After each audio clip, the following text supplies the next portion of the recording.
So today, we're going to talk about a scholar whose impact was so deep, so profound, that for a lot of people, listening to anyone else just wasn't the same after hearing him. It's a story about unbelievable conviction, a huge sacrifice, and a legacy that's still shaping lives today. Let's get into it. I mean, just think about that for a second. What would make someone say something like that? This quote, it just perfectly captures the kind of magnetic pull Sheikh Al-Huwaini had. It wasn't just about the information he was sharing, it was about the standard he set. He really changed the game, and that's the story we're going to unpack. There's this prophetic tradition that says sacred knowledge doesn't just fade away. It's literally taken from the earth when the scholars themselves pass on. So when a figure like this is gone, it's not just a personal loss. It feels like a piece of the world's wisdom has just vanished. Okay, so let's start with the big question.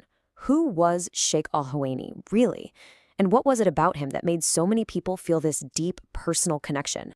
Well, he was born Hijazi, but everyone knew him as Abu Ishaq al-Huwaini, which tied him forever to his little village in Egypt. And he often said that his greatest blessing in life was a prayer his mother made for him. She would pray, "May Allah make his creation love you and the pebbles on the ground love you." And when you look at his life, it's pretty clear that prayer was answered. But here's the crazy part. The path that made him so beloved was a path he almost didn't take at all. He was actually on track for a totally different, you could say, a much more prestigious future. And that brings us to the one decision that changed absolutely everything. As a young man, he was a total academic powerhouse. He loved poetry, he loved languages, and he was so good that he graduated at the very top of his class as an expert in Spanish. In fact, he was so brilliant, he got handpicked for this super exclusive program to study in Spain. You know, the kind of opportunity that's a once-in-a-lifetime shot. So, this put him at a massive crossroads. On one side, you've got this incredible moonshot career in Europe, a life of comfort and prestige. But on the other side, there was this burning passion growing inside him for the science of hadith, the traditions of the Prophet Muhammad.